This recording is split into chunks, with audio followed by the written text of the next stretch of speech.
교회 소식 좀 전해드리겠습니다. 오늘 주보에 있는 내용을 기도 제목으로 참고하시고요. 오늘 선교의 주일입니다. 오늘 진아이다 집사님을 좀 도울 수 있는 그런 헌신해 줄 시간이 됐으면 좋겠고요. 수술은 잘 마치고 댁에 퇴원해 계시고요. 어제 글을 올렸던 것처럼 지금 다음 치료를 좀 준비하고 있습니다. 좀 아물어야 다음 치료가 진행이 돼서 아마 약물 치료가 진행이 될 것 같습니다. 아주 음성은 너무 밝으시고요. 제가 이게 대화하면서 제가 괜히 불신앙하는 것 같아서 다 내려놓고 그냥 편안하게 대화하시고 기뻐하시고 주변에서 너무 많은 사람들이 도와주고 있고 하나님 이렇게 많은 것들을 준비해 놓으신 것들을 이렇게 간증하시더라고요. 제가 참 감사했습니다. 믿음으로 더 빨리 회복하셔서 남아 있는 다시 또 우리 러시아 뛰어야 되니까 기도 많이 하고 준비하고 계십시오. 그랬더니 아멘 하시더라고요. 빨리 좀 들어가 봤으면 좋겠는데 했더니 들어오지 말랍니다. 지금 좀 위험한 게 많아서 정치적으로도 괜히 또 샘플로 하나 잡아버리면 다 걸릴 수 있는 상황이기 때문에 관계적으로 안 좋기 때문에 좀 천천히 마무리되면 들어오시라고. 전 러시아어권을 향해서 또 우리 중앙아시아 또 동유럽 계속 섬겨내고 있습니다. 유럽 복음화의 절반은 사실 러시아 복음화와 연결이 되어 있습니다. 러시아어만 통용되는 나라가 옛날 구소련권으로 해서 16개 나라가 됩니다. 유럽의 거의 절반이 러시아가 통용이 됩니다. 러시아만 가지고 사역할 수 있는 나라가 그렇게 많고요. 또 특별히 이스라엘은 러시아만 가지고 사역이 됩니다. 주도 세력들이 러시아 사람들이기 때문에 지금도 마찬가지고요. 실제 유럽 복음화의 절반 이상이 러시아 복음화 연결이 되어져 있습니다. 또 발트해를 비롯해서 동유럽 또 중부 유럽까지의 이 가난한 이런 나라들은 갈급함이라는 것, 또 특별히 우리 한국들이 많은 경제적 투자를 지금 하고 있습니다. 그래서 경제 한국에 열려 있을 뿐만 아니라 그 갈급함들이 복음에 대해 굉장히 도움되어지죠. 발전하면 사람들이 복음에 관심이 없어져요. 참 희한하죠. 그래서 우리가 하나님 안에서 굉장히 중요한 어떻게 보면 주님 오실 때까지 남겨놓은 전초기지 같은 곳이 러시아 또 동유럽, 중부 유럽입니다. 발칸까지 해서요. 많은 기도를 좀 해주시고요. 그걸로 인한 러시아권의 중요한 문이 되시는 분입니다. 연세도 많으시지만 참 청년이에요. 마인드가 뭐 행정을 맡겨놔도 청년이에요. 청년. 그래서 많이 기도해 주시고 더 건강히 회복되셔서 주일 잘 감당할 수 있도록 또 주변에 오성희 목사님 그 교회 목사님이 지금 많이 도와주고 계시더라고요. 그래서 감사를 드리고 계속 기도해 주셨으면 좋겠습니다. 12월 20일, 21일 뭐 주일 22일인데요. 일단은 금요일 저녁부터 우리 청년들 청년 사명자 수련회가 시작이 됩니다. 원래 21일 하루 뭐 교회에서 이렇게 길게 하루 말씀 나누고 저녁에 청년들 모여서 이렇게 시간 보내고 주일날 이렇게 하려 했는데 뭐 청년들이 크게 일을 저질러서 2박 3일이 됐습니다. 저는 토요일만 이렇게 사역을 하게 되고요. 당시 교제가 아니라 좀 있는 시간에 영적으로 좀 의미 있는 그런 대화들을 할 수 있도록 좀 그날 저녁부터 청년들 좀 이렇게 한번 짜서 준비를 해보려고 합니다. 저는 토요일날 말씀 20일 강중식으로 진행을 하게 되고요. 아마 좋은 시간들이 될 것입니다. 사명에 대한 또 평생 삶으로 살아가는 사람으로서 어떻게 살아가야 되는 중요한 관점들이 아마 생기는 기회가 될 것이고요. 아마 좋은 시간이 될 것 같습니다. 그 시간과 장소를 위해서 많은 기도해 주셨으면 좋겠습니다. 나머지 교회 있는 주부에 있는 기도 제목들 또 기도 제목들 또 우리 중보기도하는 현장들에서 늘 기도해 주시고 함께 동역해 주셨으면 감사를 드리겠습니다. 오늘 마태복음 5장 5절 한 절 말씀만 보도록 하겠습니다.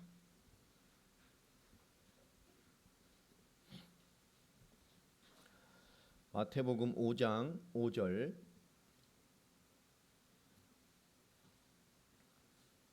찾으신 줄 알고요. 우리 합독하겠습니다. 시작. 온유한 자는 복이 있나니 그들이 땅을 기업으로 받을 것이며. 한 번 더 읽겠습니다. 시작. 온유한 자는 복이 있나니 그들이 땅을 기업으로 받을 것이며. 아멘.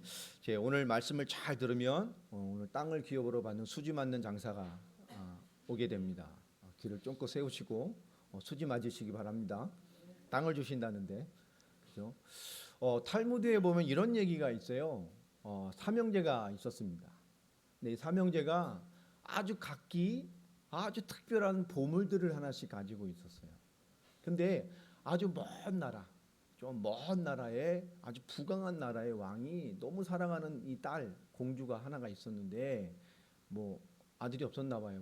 너무너무 사랑하는 이 예쁜 공주가 큰 병에 걸렸습니다. 다 죽어가게 생긴 거예요. 나라에 뭘 투자해서도 수년간 막 유명한 주변의 나라들의 의사들을 데려다 치료를 하고 해보지만 효과가 없는 거예요. 점점점 심각해지는 겁니다. 근데 이 세 아들은 어떤 하나의 보물들을 가지고 있었느냐? 첫 번째 아들은 아무리 멀리 있어도 쫙 당겨서 볼 수 있는 망원경 같은 걸 가지고 있었어요. 또 둘째 아들은 어디든지 빛의 속도로 날아갈 수 있는 양탄자를 가지고 있었습니다. 셋째 아들은 뭘 가지고 있었을까요? 네. 어떠한 병이든 먹으면 낫는 약을 하나 가지고 있었어요. 어느 날 이 무엇인 전 세계 땅끝이든 다 땡겨볼 수 있는 이 망원경을 가진 아들이 그죠? 전 세계 유람을 늘 땡겨서 보고 있다가 어느 날 저 먼 나라에 있는 상황을 보게 된 거예요. 그 방을 봤겠죠. 그 왕이 너무 다급하니까 온 나라 주변 나라에다 그리고 막 온 나라에 방을 붙였어요. 만일에 우리 공주를 고쳐주는 남자가 있다면 내가 그 사람을 사위를 삼을 것이고 나라의 절반을 주겠다. 그걸 본 거예요. 근데 너무 먼 나라를 갈 수가 없어. 그 누구를 꼬셔야 돼요? 동생아, 내가 이거를 봤어. 근데 너는 얼마든지 날아갈 수 있는 게 있잖아. 근데 둘만 가면 뭔 소용이 있어요, 없어요? 누가 가야 돼요? 막내가 가야 돼요. 뭘 가지고 있으니까. 그죠? 그 셋이 의기투 앞에서 쫙 가서 공주를 약을 먹여서 취해냈어요.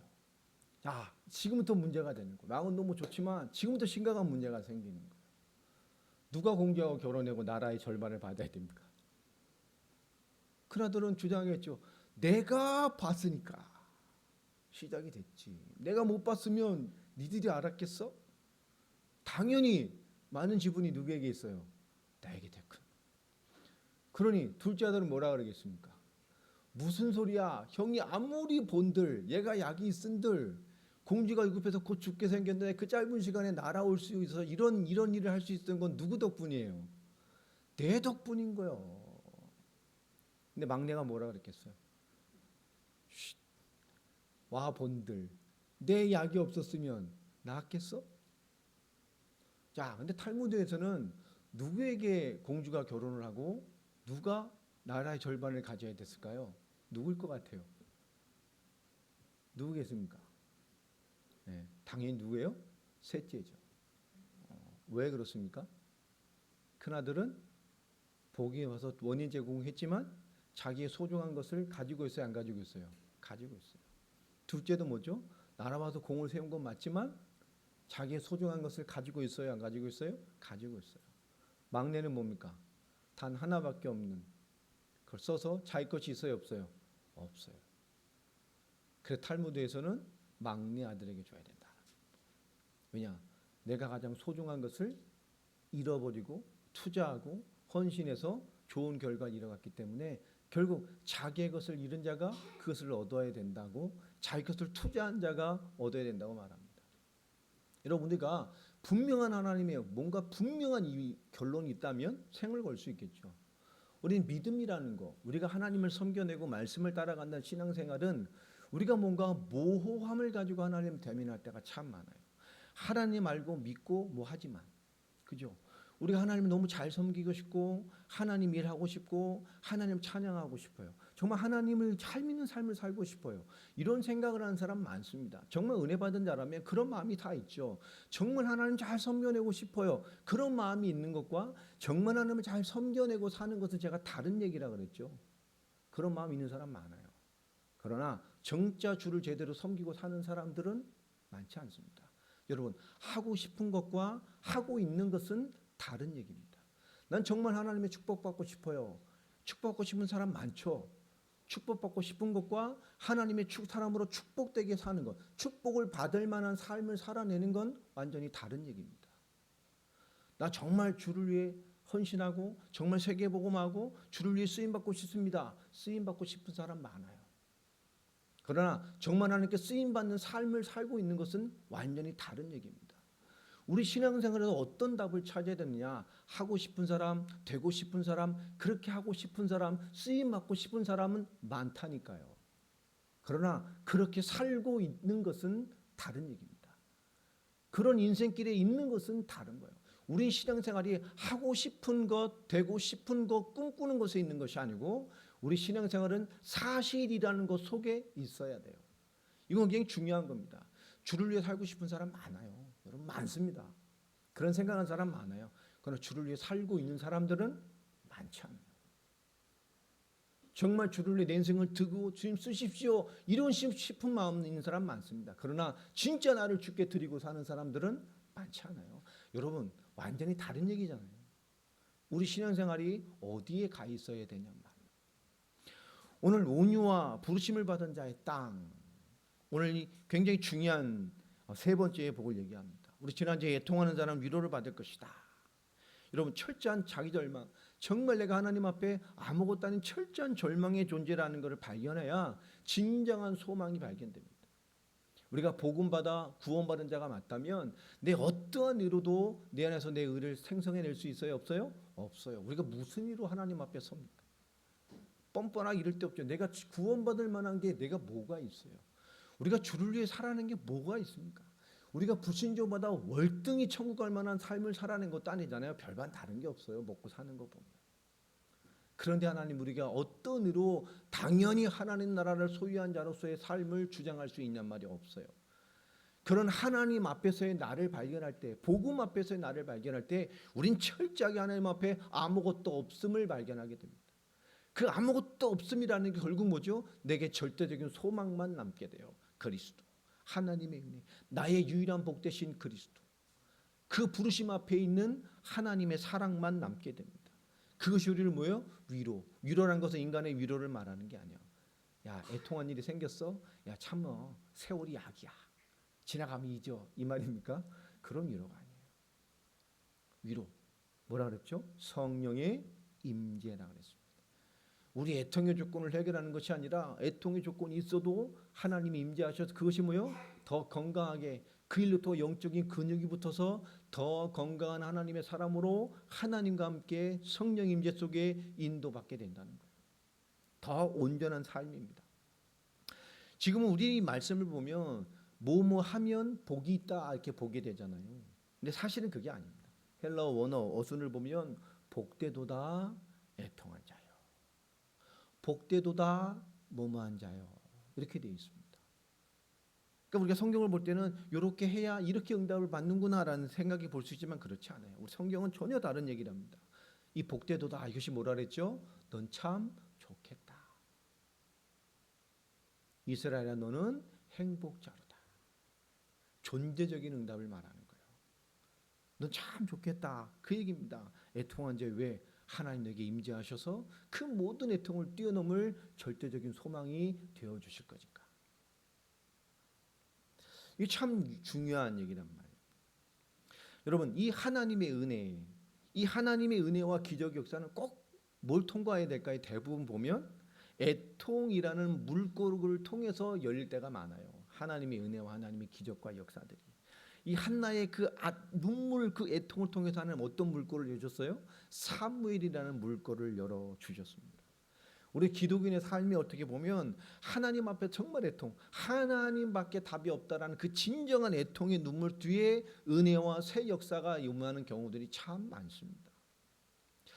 오늘 마태복음 5장 5절에 온유한 자는 이란 말을 시작이 되는데 이 온유, 근데 우리가 이게 우리나라 이런 동북아, 그죠? 중국, 일본 이쪽에만 이런 걸 많이 따지니까 이런 우리 동양식 개념으로 온유를 이해할 때가 참 많아요. 우리가 볼 때 우리의 시선으로 지금 보니까 이 온유란 말은 헬라어로 프라위스라는 말입니다. 이 프라위스란 말은 좀 이해할 필요가 있어요. 이 시대 배경을 계속 보라 그러죠. 그 시대 하나님의 시선을 주신 말씀의 시선을 보면 이때는 어떤 시대였죠? 누가 세계를 지배하던 시대였습니까? 로마입니다.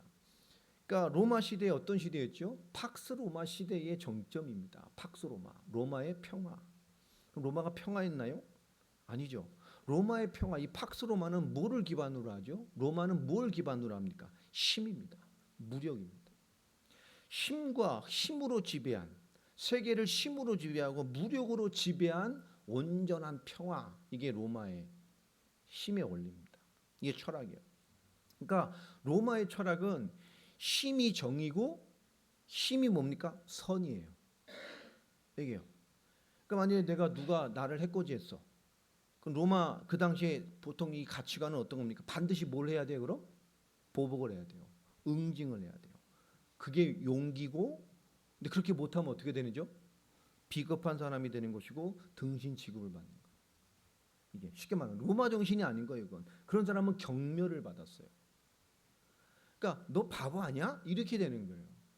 그게 그 당시 힘이 선이고 힘이 정의라는 것이 그 당시 로마의 가치관이란 말이에요. 근데 마태복음 5장 5절에 온유한 자는 복이 있다. 이 말이 되는 거야, 안 되는 거예요? 그 시대에 이 지배를 받는 사상이었단 말이에요. 또 더 이해가 안 되는 건 땅을 기업으로 받는다고 얘기합니다. 여기서 온유란 말은 헬라어로 프라이스라 그랬죠. 이 말이 히브리어는 아나브라는 말입니다. 이 아나브라는 말은 70인용으로 번역되면서 이렇게 여러 가지 언어로 변화가 됐는데요. 이 온유라는 원 히브리어 아나브는 어떤 세 가지 언어의 동의어입니다. 이 아나브라는 말 통해서 세 가지 언어가 다 쓰여요. 어떤 말이냐? 첫 번째로 온유, 겸손, 그리고 하나가 뭐냐? 온유, 겸손. 그 다음에 뭐 나올 것 같아요? 예? 자비, 뭐 이런 겁니까? 가난입니다. 이 세 가지어가 아나브가 동의어로 쓰여요. 이 같은 말입니다. 첫 번째 복, 심령이 가난한 자는 같은 말이에요. 애통을 빼고 오늘 첫 번째 복과 세 번째 복이 뭘 말하는 거죠? 같은 동의어를 씁니다. 온유, 겸손, 가난, 이것이 같은 동의어로 쓰여지는 게 이 아나브입니다. 성경에 보면 온유, 헬라어로 번역 70인으로 번역될 때 프라위스라고 번역된 게 8번이 있고요. 겸손, 타페이노스라고 한 4번 써 있고요. 가난, 푸토코스라는 말인데요. 누가복음에 보면 가난한 과부가 두렙돈의 예어가 나오죠. 거기서 푸토코스라는 말이 쓰입니다. 근데 푸토코스라는 말은 그냥 가난이 아닙니다. 절대 빈곤입니다. 근데 첫 번째 복은 심령이 가난한 자는 복이 있나니. 그리고 팔복은 뭘 설명하는 거였죠? 하나님 나라의 그죠? 가치관. 하나님 나라의 부름받은 사람의 삶의 강령과 같은 거예요. 결국 유일한 복 대신 그리스도를 설명하는 것입니다. 복은 하나잖아요. 자, 그런데 오늘 심령이 가난한 자는 천국으로 온다. 그러면 오늘 세 번째 복에 온유와 가난은 같은 개념입니까? 아닙니까? 같은 개념이에요. 동요란 말이에요. 온유, 겸손, 가난이 같은 동요로 쓰는 같은 히브리어를 씁니다. 아나브라는. 그러니까 결국은 번역상의 표현상에 다르지만 이 같은 동요란 말이에요. 같은 개념을 씁니다. 세 번째 복이. 그런데 첫 번째 복의 결론은 뭘로 갔죠? 오늘 하나님의 나라, 천국, 천국의 부르심의 원리, 천국의 사람들의 원리, 그 천국에 구름받은 사람의 복의 결론이 무엇인지를 설명하는 거란 말이에요. 이 땅의 삶에서. 그런데 결국은 하나님 나라의 윤리인 팔복에서 자 천국을 말하고요. 오늘 온유를 설명하면서 땅을 기업으로 받는다고 말합니다. 그러면 천국과 땅은 반대를 설명하는 걸까요? 같은 것을 설명하는 거기 있는 내용일까요? 같은 겁니다. 같은 것을 설명하기 위해서 천국과 땅을 같은 의미로 설명하면서 오늘 말을 풀어가는 거예요. 야, 마태가 왜 이런 의도로 성경을 이렇게 인도받아 썼을까요? 온유와 가난함을 드러내는 의도. 그렇게 하나님께 성령에서 인도받아 쓰도록 성령께서 역사하셨단 말이에요. 자, 이 가난과 애통은 같은 개념이라서요. 그 가난을 통해서 하나님 뭐랬죠? 천국에 약속하셨고 온유를 통해서 지금 땅을 설명하고 있습니다. 왜 그러느냐? 땅으로 뭘 설명하기 위해서요? 천국, 하나님의 나라를 설명하기 위해서 그래요. 땅의 원리와 질서를 가지고 뭘 설명하시려고요? 하나님의 나라를 설명하기 위해서 오늘 이 얘기를 하고 있는 겁니다. 자, 절대 놓치면 안 돼. 온유, 겸손, 가난은 무슨 개념이라고요? 동의어의 개념입니다. 그런데 이 온유, 겸손, 가난을 쓴 아나브라는 말의 어근은 한 언어로 통해요. 이거 완전 정반대됩니다. 환난, 고통, 기근이란 말에서 한 어근을 같이 써요. 여러분 완전 상반되죠. 여러분 우리가 제일 싫어하는 거잖아요. 환난, 고통, 기근. 저도 싫어합니다. 저는 배고프면 화가 나는 체질이라. 예. 저는 배가 고프면 사나워져요. 예. 성격이 배고픈 거 못 참아요. 예. 우린 이럴 때 이런 환난, 고통, 기근 이런 게 우리가 막 다칠 때 우리 대부분 우리의 감정이나 우리가 어떤 태도가 나오죠. 실제로 막 환난이 막 오고 막 고통이 오고 막 기근이 와. 그렇죠? 얼음판 가다가 막 앞으로 팍 자빠져 코피 터졌는데 일어나다 뒤로 자빠져 뒤통수 터지고 막 정신없어서 와다보 식당에 들어가 했는데 갑자기 지갑이 흘려가지고 아무것도 없고 이러면 어떻게 되겠어요? 우리가 환난, 기근, 고통이 막 겹치며 오면 우리가 어떤 태도가 나오죠? 어떤 감정이 나오겠습니까? 할렐루야 이러겠어요? 모르겠습니까? 어떤 기분이 나오죠? 뭔가 화가 나죠. 그죠? 분노 막 다 때려치고 싶잖아요. 환난 오거나 막막한 상황에 다치거나 극한 위기가 오거나 그 막 다 때려치고 싶잖아요. 그게 분노이거든요. 근데 그런 분노의 출처는 어디가 되겠습니까? 우리 인간의 본성이죠. 인간 문제입니다. 여러분 욥기서 23장 10절을 한번 찾아보겠습니다. 욥기서 23장 10절.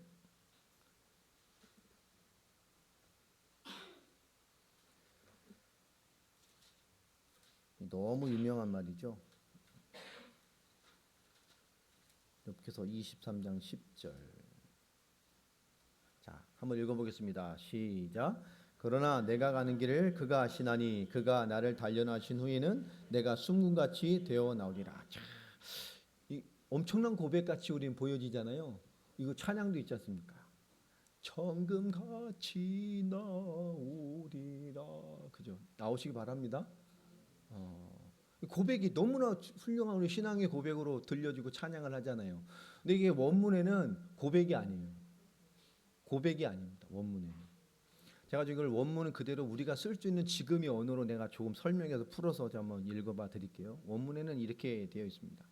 하나님은 내가 한 발짝 한 발짝 옮기는 것을 다 아시면서, 그죠? 나를 탈탈 털어 시험해 보시면 아무 흠이 없다는 것을 아실 텐데, 그죠? 하나님은 내가 한 발짝 한 발짝 걷는 것도 다 아시는 하나님인데 그 하나님이 나를 탈탈 털어서 극악의 시험을 해보신다 하더라도 내가 아무 흠이 없다는 것을 하나님이 아시련만, 이렇게 돼 있어요. 고백이 아닙니다. 아시련만. 그리고 뭐죠? 그리고 뭐가 있는 거죠? 질문입니다. 질문. 나한테 왜 그러세요?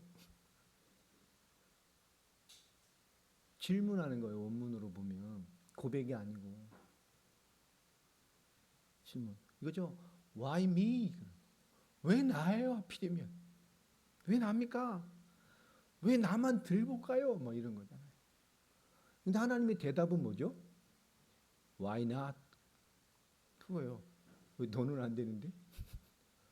왜 너는 안 되면 안 되는데? 그죠? 왜 너는 아니어야 되는데? 이거예요. 지금 이 상황이에요. 이게 지금 우리 말씀에 보면, 그죠? 하나님은 내 한 걸음 한 걸음 세밀하게 다 아시는데 그 하나님이 정말 내 인생을 탈탈 털어 나를 시험해봐도 내가 흠이 아무것도 없다는 것을 하나님 아시지 않습니까? 그런데 why me? 왜 이거예요. 지금 원문에는 보면 하나님이 대답은 뭐죠? why not입니다. 왜 너는 안 되는데? 이 얘기입니다. 여러분 제가 소선지도 선지할 때 또 강의할 때 겸손이라는 것을 한번 제가 얘기한 적이 있죠. 겸손 기억하시는 분 있어요? 겸손이 뭐라 그랬습니까? 겸손 분명히 기억나죠. 겸손이라고 설명 성경에서 말하는 겸손이 무슨 의미인지 겸손해요. 말씀한 질문에게 소정의 상품을 목사는 이래서 설교를 해요. 다 빠져나가서 내가 일어난 모든 일에 대해서 이상하게 생각하지 않는 태도. 이게 성경에서 말한 하나님 앞에서의 인간이 요구하는 겸손이라 그랬죠. 내게 어떤 일이 일어나도 내게 대해서 어떤 일이 이상하게 생겨도 이상하게 생각하지 않은 태도. 이것이 성경에서 말하는 겸손입니다. 자, 이 겸손이 왜 가능할까요? 첫 번째 뭐죠? 하나님의 절대 주권 앞에 설 수 있어야 되기 때문에요. 하나님은 만물의 주권을 넘어서서 절대 주권을 가지고 계십니다. 아멘. 하나님이 지금 여기 우리를 왜 이 말씀 앞에 있게 하셨습니까? 하나님이 실수를 해요? 아니에요. 하나님은 실수가 없는 분입니다. 만물을 그 만물들에게 지금도 유지하십니다. 하나님의 절대 주권 앞에 설 수 있어야 된다 그 말이에요. 겸손은. 두 번째로 뭡니까? 하나님이 하시는 일, 그 절대 주권 앞에 선다는 건 뭐죠? 첫 번째 기억하실 거예요. 하나님이 하시는 일은 옳다. 그냥 옳은 겁니까? 아니에요. 언제나 옳다. 아멘. 이게 하나님의 절대 주권을 인정하는, 이게 겸손입니다. 내가 오는 모든 일에 대하여 이상하게 생각하지 않는 거예요. 하나님에 대하여. 왜? 하나님이 절대 주권을 가지고 계시기 때문에. 하나님이 하시는 일, 행하시는 일은 언제나 옳습니다. 그래서 두 번째 뭐죠? 환난, 고통, 기근의 모든 사람이 삶의 주제도 뭡니까? 어떤 것이 올 때 우리의 삶의 주제는 딱 하나입니다. 두 번째로 그분께만 답이 있다는 태도입니다. 이게 겸손입니다. 자, 그러면 이 겸손, 온유, 겸손, 가난 같은 말이라 그랬죠? 아나부라는 동의어를 씁니다. 그러면 이게 뭐죠? 겸손도 같은 뜻입니다. 온유. 이게 온유입니다. 내게 어떤 일이 와도 이상하게 생각하지 않는 거예요. 하나님의 절대 주권을 믿기 때문에.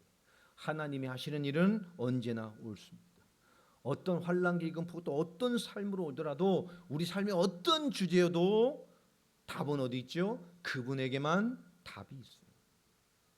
이게 온유입니다. 이게 겸손입니다. 심령이 가난한 자는, 이해되십니까? 여러분, 애통하는 자는 성령이 임재하셔서 그를 위로하신대요. 성령이 역사하신다는 것. 여러분, 이 개념도 다 이어지죠. 세 번째 말합니다.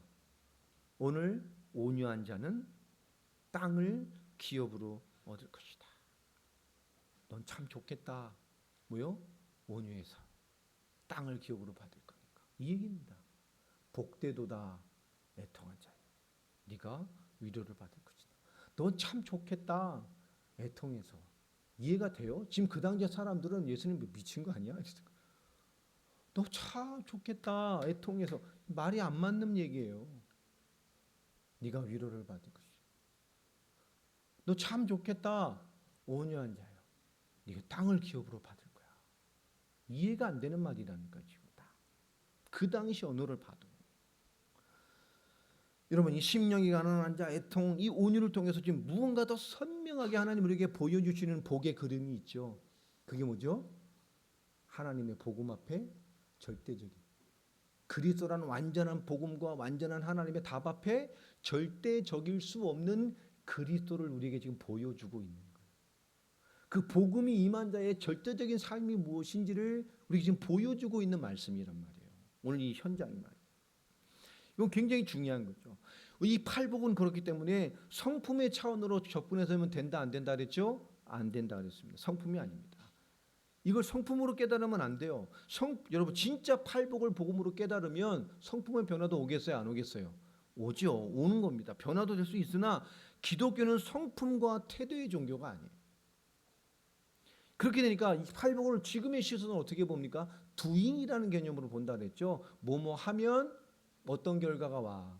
뭐뭐 하면 이 복을 받을 거야. 이렇게 글자대로 지금의 시선으로 볼 때가 많단 말이에요. 전혀 그런 얘기가 아닙니다. 정말 그리스도의 복음을 깨닫고 그리스도의 사람으로 구원받아서 하나님이 인생군을 향한 절대적인 복음과 하나님의 역사 앞에 선 자라면 우리가 하나님 앞에 어떤 사람으로 하나님을 대면하고 이 땅을 살아가야 되는지가 보여지는 시선, 하나님 나라의 사람의 행동 강령과 같은 하나님의 시선을 우리에게 주고 계신 거란 말이에요. 넌 행복자이니 참 좋겠다. 심령이 가난해서. 넌 참 복된다. 애통해서. 넌 참 복되다. 온유해서. 너무 중요한 거란 말이에요. 이스라엘은 지금까지 신의 산, 그리고 예수님께서는 언덕에 주는 말씀을 같이 비교하고 있다 그랬죠. 배경 설명에서 했습니다. 구약의 신의 산의 모세와 모습과 같이 예수님께서 좌정하셔서 말씀을 선포하고 있어요. 신의 산의 율법과 행위를 요구하는, 뭐 하면 어떤 결과가 온다라는 말씀의 시대를 끝내고 율법 시대를 끝내고 이제 그리스도의 부름받은, 구원받은 하나님의 절대주권에 담난 인생들은 뭐 하면 복이 오는 게 아니에요. 여러분, 기복신앙 넘어버려야 돼요. 하나님 우리 존재 자체를 부르셨어요. 아멘.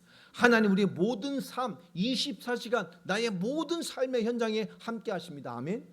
뭘 해야 역사하는 분이 아닙니다. 나에게 지금도 역사하고 계세요. 24시간 역사하고 계세요. 24시간 교통하고 계세요. 내 신음소리도 알고 계세요. 내 기도를 듣고 계십니다. 하나님의 뜻을 이루신단 말이에요. 복음과 믿음에 합당한 길로 인도해 가셔요. 예수를 사건 해결 중심, 문제 해결 중심, 환경 해결 중심으로 믿어가는 사람들이 많아요. 그러니 예수 믿을수록 답답한 거예요. 그렇게 믿는 사람 많잖아요. 상관없어요. 하나님 내 인생 전체를 인도해 가십니다. 무언가 오는 거에 흔들릴 이유가 없어요. 믿음과 복음 더 점검하고 복음과 믿음으로 아무 없이 그리스도와 복음을 위해 살아가면 됩니다. 우리 먼저 하나님 이걸 해주셔야 내가 주를 위해 살 수 있을 것 같아요. 이게 우상이에요. 그럼 이거 없으면 주를 안 섬길 거예요? 내가 잘 안 되면 예수 안 믿을 겁니까? 그게 우상이라니까요. 상관없어요. 여러분, 팔복, 하나님의 새로운 공동체에 부담하는 예수 공동체는 그것을 요구하는 게 아닙니다. 그리스도와 함께 하나님의 복, 부름받은 사람이 그리스도와 함께 완전히 달라지는 거예요. 그땐 종이었어요. 지금 뭡니까?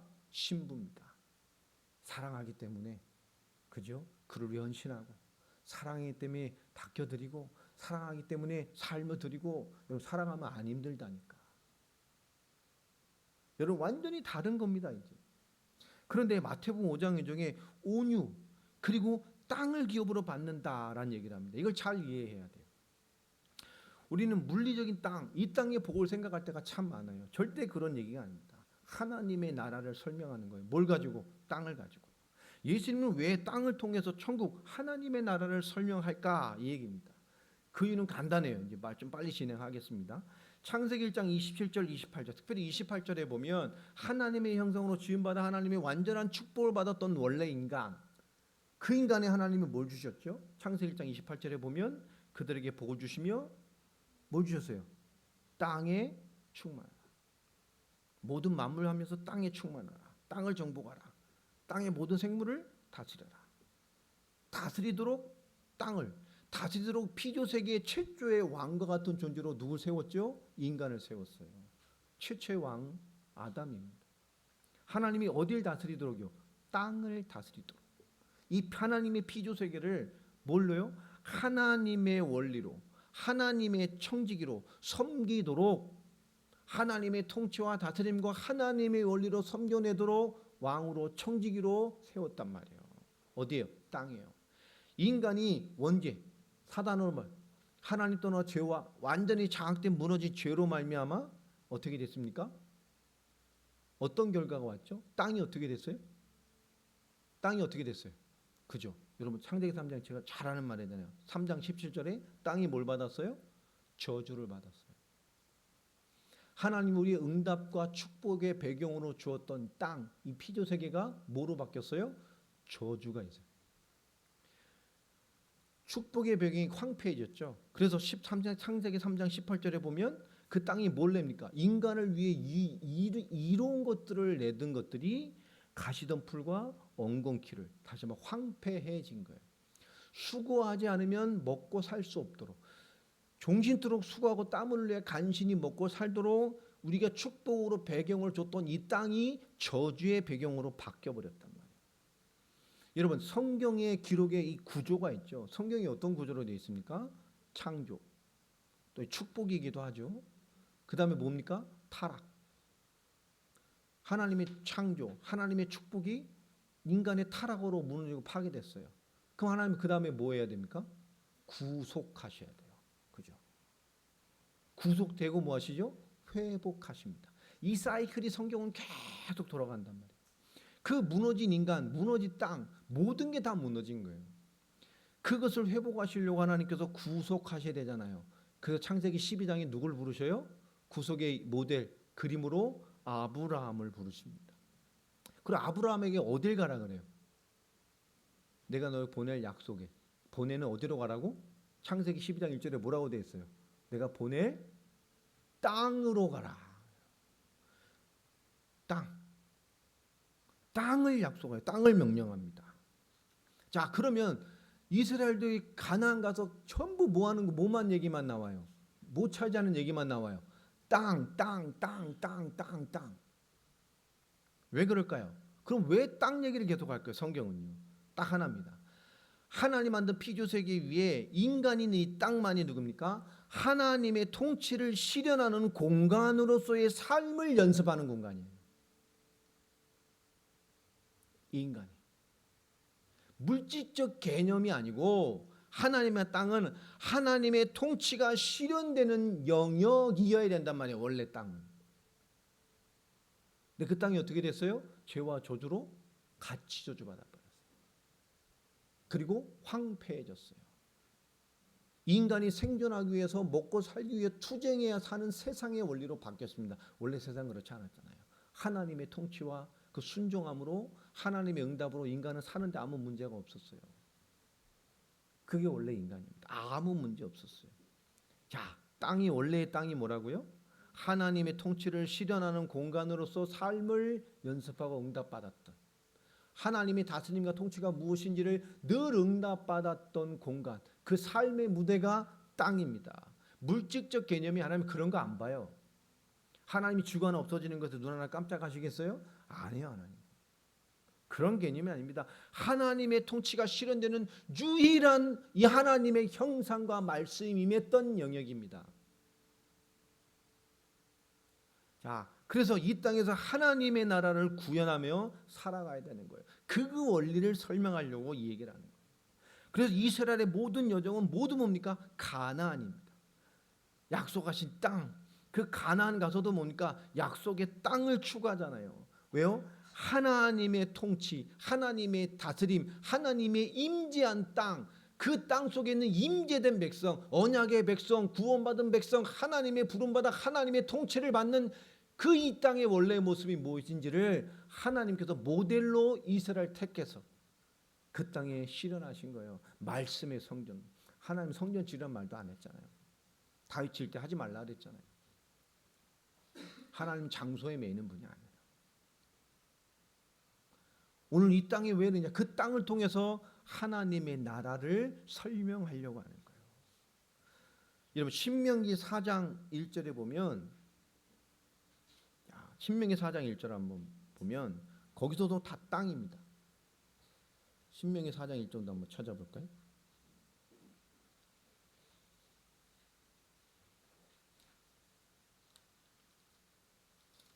신명기 4장 1절. 이스라엘아, 이제 내가 너희에게 가르치는 규례와 법도를 듣고 준행하라. 그리하면 너희가 살 것이요 너희 조상이 하나님 여호와께서 너희에게 주시는 땅에 들어가서 그것을 얻게 할 것이다. 내 말 딱 붙잡고 내 말씀 붙들고 내 말씀대로 지키면서 내 말씀대로 살아. 그럼 뭘 얻는다고요? 내가 너에게 줄 약속한 땅에 들어가서 그것을 얻게 될 거야. 이 신명기의 말입니다. 땅, 예레츠라는 말입니다. 이거는 인간이 물질을 가진 존재이기 때문에 이 땅을 통해서 뭐죠? 그 땅에 주시는 역사를 보면서 하나님의 나라를 이해하도록 하나님이 신정 왕국을 세운 거예요. 모델로 말씀 성취를 주시고. 여러분 또 한번 보면, 여러분 에스겔서 22장 한번 넘어가 보세요. 에스겔서 22장 29절.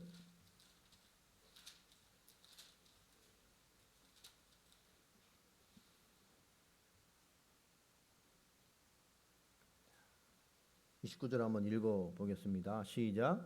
이 땅 백성은 포악하고 강탈을 일삼고 가난하고 궁핍한 자를 압제하고 나그네를 부당하게 학대하였으므로. 여러분 이게 지금 무슨 얘기일까요?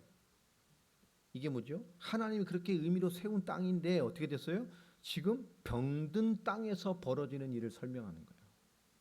하나님의 통치, 하나님의 나라의 원리가 무너진 땅, 이런 무너진 땅을 하나님의 원리로 회복하고자 하는, 그렇게 살아가길 원하는, 회복시켜낼 그 부르심을 사는 그런 사람을 부르신 것이 누굽니까? 바로 우리입니다. 우리가 하나님의 나라를 원리를 회복하고 살아갈 자의 부르심을 받은 거예요. 오늘 그 얘기를 하는 거예요. 너희가 어떤 부르심을 받았냐? 넌 참 좋겠다. 왜요? 온유한 자. 그렇죠? 무너진 하나님의 나라, 하나님 나라의 원리로 회복하고 사는 부르심을 받은 자이기 때문에 그렇습니다. 우리는 이 땅에 하나님의 윤리를 회복하고 나를 통해서 내 주변에 내가 삶이 머무는 곳에 뭐가 나타나야 돼요? 하나님의 통치, 하나님의 원리, 하나님의 나라, 하나님의 살아계심이 나타나게 하려고 오늘 여러분을 이 땅에 세우신 거예요. 나를 통하여 하나님의 나라가 확장되는 거요. 무너진 세상에, 하나님을 잃어버린 세상에 원래 하나님의 통치와 다스림과 임재로 하나님의 원리가 있어야 될 이 땅이 무너져 버렸습니다. 그래서 우리를 부르셔서 나를 통하여 내 삶의 영역을 통해서 또 믿음의 사람의 삶의 영역을 통해서 그 무너진 하나님의 나라의 영역을 확장하시려고, 회복하시려고 우리를 부르신 거예요. 아멘. 여러분 하나가 작은 하나님의 나라예요. 여러분의 가정, 여러분의 산업, 여러분의 만남, 여러분의 걸음, 여러분의 삶의 모든 걸 통해서 하나님은 하나님의 살아계심을 나타내길 원하신다는 거예요. 오늘 우리에게 그 얘기를 하는 거예요. 하나님의 나라를 확정하고 회복시키니까.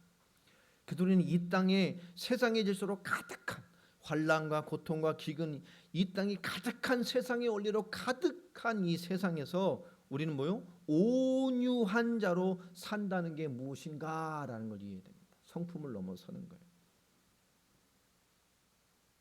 여러분 하나님의 나라를 회복시키는 삶을 누리신 자가 되기 바랍니다. 복되다. 너 참 좋겠다. 너를 통해서 하나님의 나라를 회복하시라니까. 그죠? 그 온유한 자를 통해서. 그 온유한 너의 그 삶, 정말 하나님 앞에서 그 삶을 통해서 뭐요? 하나님의 나라를 회복하려고, 무너진 재앙의 현장을 살려내시려고 그 땅을 기업으로 주신다는 거예요. 여러분 하나님 나라를 위한 여러분 축복의 통로들입니다. 소중한 거, 여러분 삶을 소중하게 생각하세요. 여러분의 직업 소중하게 생각하세요. 여러분의 만남 소중하게 생각해요. 잘해주라는 게 아니에요. 세상은 이 구원 못 받고 이 계산이 빨라갖고요. 잘해주면 그죠? 괜히 너무 착하면 호구할 때가 참 많아요. 그런 게 아니에요. 그런 개념이 아닙니다.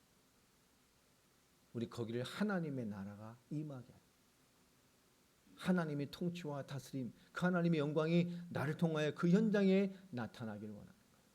여러분의 일을 통해서 하나님의 영광이 나타나기 바랍니다. 하나님의 원리가 여러분 삶에, 여러분 만남에, 여러분 가정에, 여러분 다 천국을 만들어 가세요. 주변에 여러분 사람들이 보고 하나님의 살아계심을 느끼는 거예요. 아, 하나님 살아계시는구나. 아, 저 사람 보니까 하나님 살아계시네. 여러분 이 땅에 하나님의 나라를 이루어가는 주역이 되시길 바랍니다. 그게 우리입니다. 우리가 그렇게 살기 위해서는 뭐가 필요할까요? 이 땅의 질서대로 맞서지 않는 겁니다. 이 땅의 질서대로. 제가 군생활할 때요, 제가 옛날에 좀 아주 딱딱했어요. 제가 아주 그냥 그 보면 인상이 봐도 그렇잖아요. 차갑고 또 이렇게 쳐다보면 사람들이 이렇게 별로 이렇게 말을 잘 안 걸었어요. 저는 병장 달자마자 이제 중대장이 선임분대장이 됐단 말이에요. 그때 당시는 뭐 그렇잖아요. 5대 장성 중에 하나였으니까. 네. 그죠? 준장, 소장, 중장, 대장, 그 다음에 병장. 아무것도 안 부를 때 아닙니까? 옛날이니까. 그러니까 선임분대 되고 나니까 뭐 있잖아요. 그러니까 제 뭐 하다 제 뭐 하면요, 저한테 혼나는 애들이 되게 많아요. 그때 막 군기도 셌고 그랬잖아요. 어떤 뭐 하다가 뭐 실수하면 저는 이게 불침번 같은 거 있잖아. 너 오늘 말뚝 써 이래.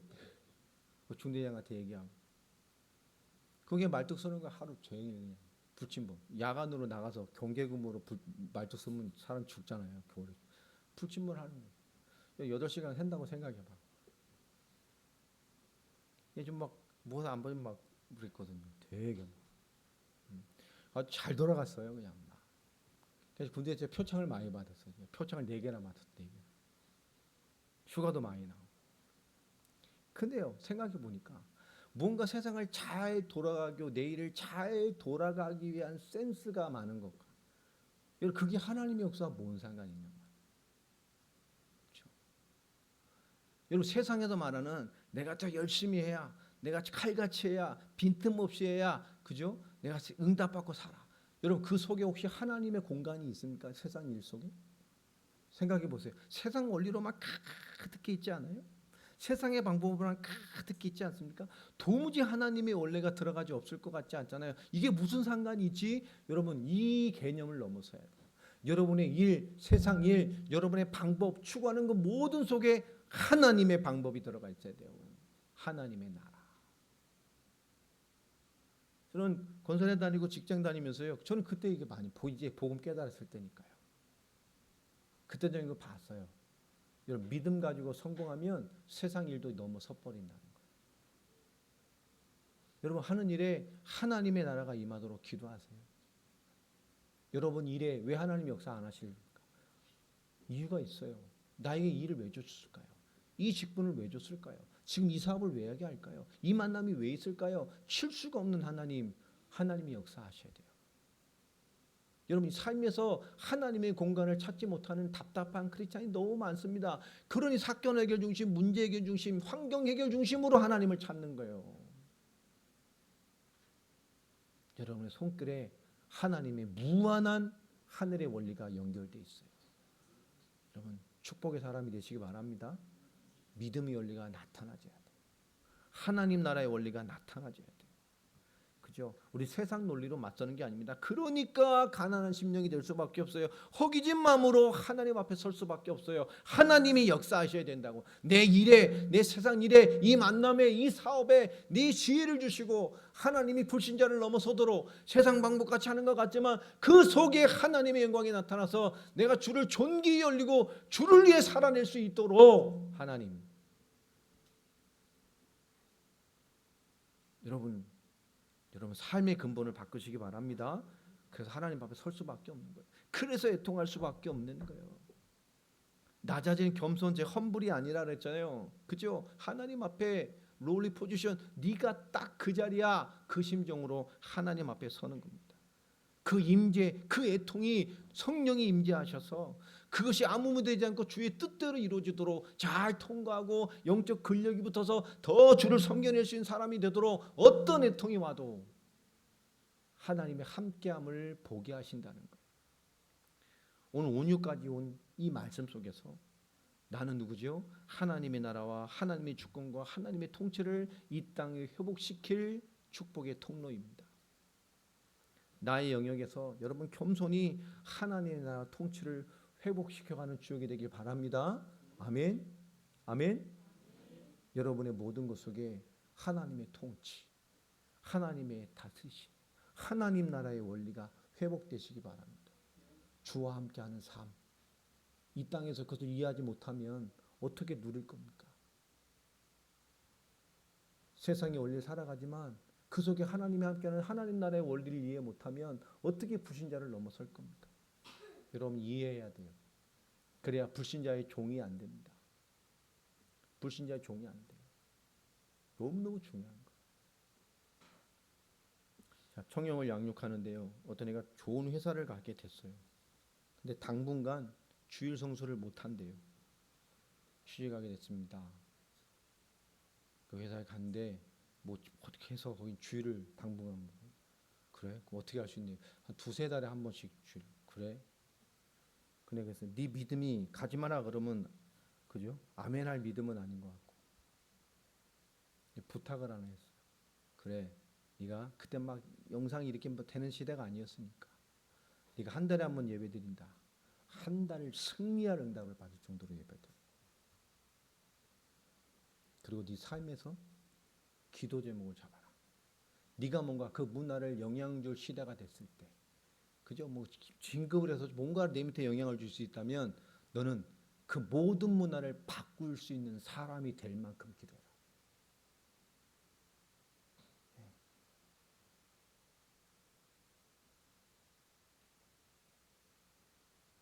여러분, 우리 일에 왜 하나님의 계획이 없겠어요? 다 있습니다. 진짜 일주일에 세 달에 한 번 예배 드릴 수밖에 현실입니까? 그 세 달에 한 번 드리는 예배가 3개월의 나의 삶을 책임질 만한 하나님의 말씀을 받습니다. 그리고 뭐 해야 됩니까? 이런 불합리한 환경이, 불합리한 내 인생이 하나님 앞에서 뭐죠? 하나님을 섬겨내고 하나님 나라가 될 응답이 되도록 기도해야 돼요. 내가 위치에 섰을 때 거기를 바꿔놔야 돼요. 이런 그게 우리입니다. 우리의 삶의 부르심 앞에 여러분 이 땅을 하나님 나라의 원리로 바꿔가는 그런 온유의 주역이 되시기를 예수님의 이름으로 축복합니다. 오늘 우리 복음성가 집인데요. 큰 거 있죠? 우리 900